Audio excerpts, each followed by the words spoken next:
Reels देखने के बायस ज़हनी और जिस्मानी तौर पर जो मनफी असरात होते हैं हमारे दिमाग में, मतलब 30 सेकंड्स की जो हम रील्स देख रहे हैं जिसमें बहुत सारी इन्फॉर्मेशन हम इकट्ठा कर रहे हैं, हासिल कर रहे हैं, तो मैं ये जानना चाहती हूँ कि एक 30 सेकंड में हम एक इन्फॉर्मेशन ले रहे हैं, उसके बाद इतनी सारी इन्फॉर्मेशन जो हमारे दिमाग में इकट्ठा हो रही हैं, तो कि जैसे पतला कैसे होना है, फिर अक्लमंद कैसे होना है, फिर फैशन कैसे करना है, फिर ये सारे टॉपिक्स जो है वो हम एक साथ 30 सेकंड में कवर कर सकते हैं।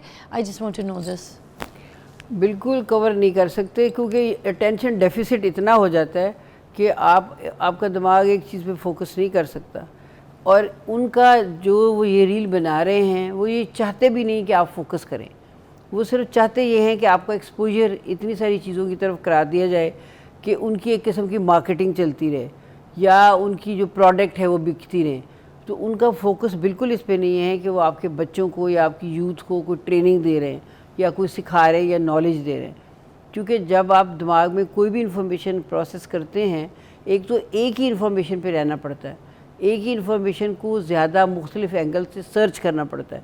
तो अगर आप कभी कुछ कभी कुछ कभी कुछ इतने छोटे छोटे वक्फे में देखेंगे तो अल्टीमेटली वो जंबल अप होके कुछ भी नहीं होगा। मैम क्या यही वजह है कि हम किताबों से दूर हो गए? ठीक है, बैठ के अपने बड़ों से कोई अच्छी चीज़ सीखने का मौका नहीं हम तलाश करते, ठीक है, जल्दी जल्दी हम बोल रहे होते हैं, हमें कोई समझ नहीं आ रही होती है, उसकी कोई बैलेंस हमें होती नहीं। उनको भी सामने वाले को कहते हैं प्लीज़ जल्दी बोलें, क्या काम है, जल्दी बता दें। बिल्कुल, तो ये हम इसी वजह से दूर हो गए किताबों से भी और सब चीज़ों से। एक ब्रेन को आदत पड़ गई है, एक आपकी वही ना वो जो डोपामिन हिट की आदत हो गई है। थोड़ी देर के बाद आपको हिट चाहिए, थोड़ी देर के बाद हिट चाहिए, इसलिए आपको ये आप जल्दी जल्दी बोलते हो, आप लंबी मूवी तक नहीं देख सकते, किताब पढ़ना तो दूर की बात कि। और इन्फॉर्मेशन बहुत सारी जो हैं वो किताबों से ही मिलनी चाहिए इन डेप्थ।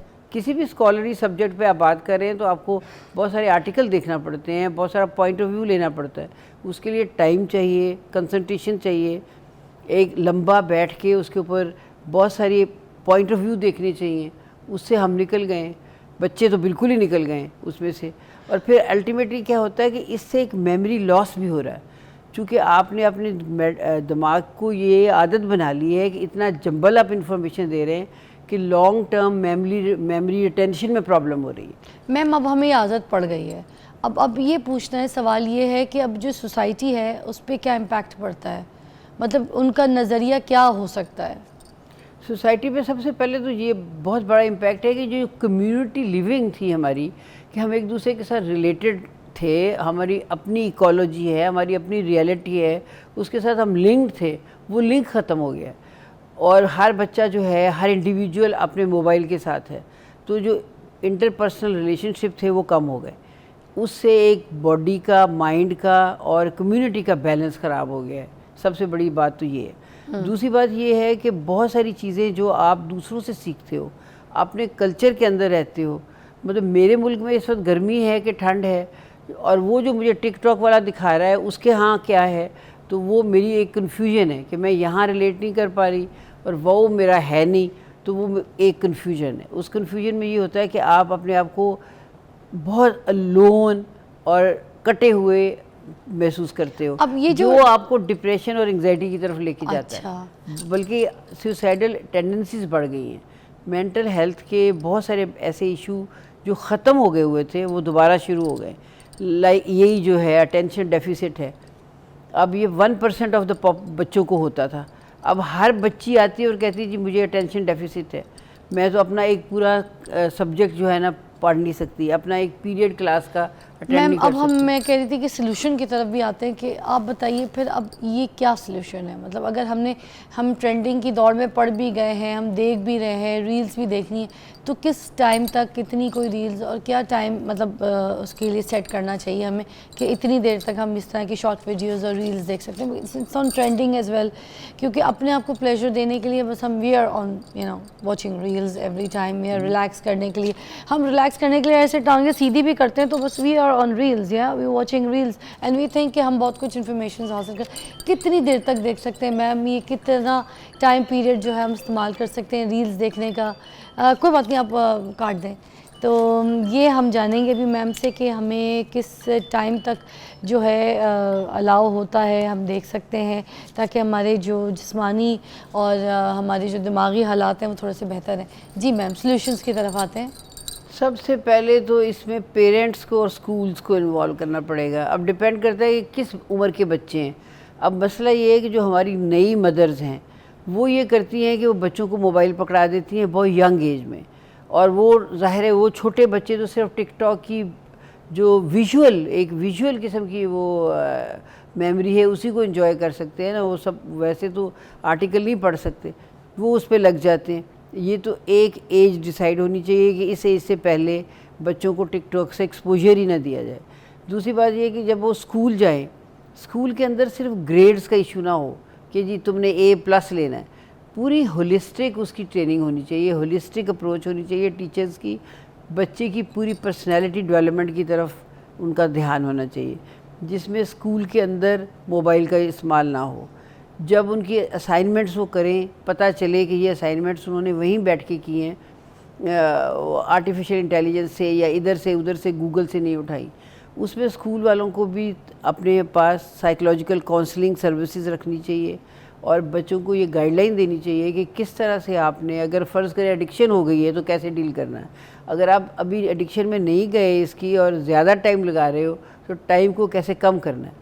मसलन मेरे पास आजकल बच्चियाँ आ रही हैं जिनको प्रॉब्लम ये हो रही है कि वो टॉपर्स थी, अब वो फेल हो रही हैं। तो वो क्या है, उनको हमने समझाया कि देखो बेटा नोटिफिकेशन बंद करो, इनकी नोटिफिकेशन हर वक्त आपको नहीं मिलनी चाहिए, और सोने से 2 घंटे पहले फ़ोन को दूसरे कमरे में छोड़ो, स्टडी रूम में छोड़ो, बेडरूम में साथ लेके ना आओ।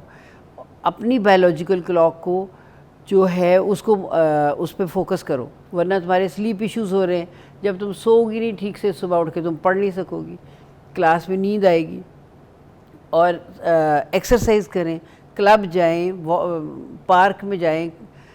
पेरेंट्स के साथ खाने की टेबल पे ये हर घर में होना चाहिए कि खाने की टेबल पे बिल्कुल फ़ोन यूज़ ना हो, ना पेरेंट्स का ना बच्चों का। जब खाना खाने के लिए आए तो अपने फ़ोन कहीं दूर रख के आएँ, क्योंकि इंटरएक्शन से एक देखिए ना, अब क्यों डायबिटीज़ बढ़ रही है।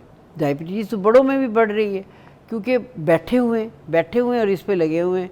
आपके पैनक्रियाज को मूवमेंट चाहिए, इंसुलिन की डेवलपमेंट के लिए, निकलने के लिए, उसकी सिक्रीशन के लिए मूवमेंट चाहिए। तो फिज़िकल एक्सरसाइज है ही नहीं, तो सारे इस पे लगे हुए हैं, बच्चे भी बड़े भी। तो ये चीज़ें हैं कि इसकी टाइमिंग्स करनी पड़ेगी, उनको गाइडलाइंस देनी पड़ेगी, स्कूल में काउंसलिंग सर्विस हो और पेरेंट्स इस पे नज़र रखें। और पेरेंट्स मतलब और कोई टाइम ऐसा हो जो फैमिली टाइम हो, फ्रेंड्स का टाइम हो। Thank you so much Nusrat ji, आपने बहुत अच्छी तरीके से हमें गाइड किया। और आखिर में मैं भी आपसे रिक्वेस्ट करना चाहूँगी कि ठीक है, रील्स इज़ ऑन ट्रेंडिंग, आपने ख़ुद बनानी भी है, करना भी है। एक टाइम सेट कीजिए अपने सोशल मीडिया पे, अपने इंस्टा पे, अपनी टिकटॉक पे जाके देखिए कि आपका बेस्ट टाइम क्या है। 9 बजे का है, 7 बजे का, किसी का 2 बजे का होता है, किसी का 1 बजे का होता है। जो बेस्ट टाइम है उस टाइम पर आप अपने सोशल मीडिया को यूज़ करें, अपलोडिंग कर दें, क्योंकि आजकल हर कोई मोनेटाइज़ करके पैसे भी कमा रहा है। अगर किसी की इनकम भी है चल फिर की, तो फिर आप इस तरह से अपने टाइम को यूटिलाइज़ करें कि आपका जो टाइम है उससे 10 मिनट पहले आप गए, आपने टाइम पे उसको अपलोड किया और उसको ऑन ईयर कर दिया, ठीक है। दूसरा आपने ये करना है कि जब आपने किसी और की चीज़ों को देखना है कि क्या ट्रेंडिंग में जा रही है, फॉर यू पे जा रही है और बहुत ज़्यादा कोई चीज़ रील वायरल है जिसको देखना ज़रूरी है कि भाई आजकल क्या बात चल रही है, क्योंकि सोशल मीडिया से निकलती है, तो उसके लिए भी बैठे। ये नहीं है कि आप ना बैठे, मगर कोई टाइम अपना ज़िंदगी का जो है ना मखसूस करें कि इस तरीके से मैंने देखना है। ये नहीं कि मैंने 6 से 7 ही देखना है, ऐसे मखसूस नहीं। अपनी रोज़ की लाइफस्टाइल, रोज़ की जो रूटीन है उसमें ये देखें आज आपके क्या क्या प्रायोरिटी काम है। मतलब जब पेरेंट्स फैमिली के साथ बैठे हैं, जैसे कि यहाँ पर नुसरत जी ने भी कहा कि फैमिली के साथ बैठे हैं तो वहाँ पर फ़ोन्स यूज़ ना करें, खाने के टेबल पे तो वहाँ पे फ़ोन यूज़ ना करें। इस तरीके से जो क्वालिटी टाइम लोगों के साथ है उनके साथ इंटरेक्ट कीजिए। जहाँ इन्फॉर्मेशन आपको लगता है करने के लिए आपको बहुत फ्री टाइम है तो चले आप अपना यूज़ कर लें, मगर नॉट लाइक सुबह से रात तक बस पे बैठे हैं, ट्रैवल कर रहे हैं, बाइक पे जा रहे हैं, टिकटॉक देख रहे हैं। ये चीज़ें यार प्लीज़ अवॉइड। अपनी ज़िंदगी को, अपने जहनी दिमाग को थोड़ा सा सुकून दीजिए, स्पेस दीजिए और फिर ये बाकी चीज़ें जो है ना एंजॉय कीजिए। Will see you after short break.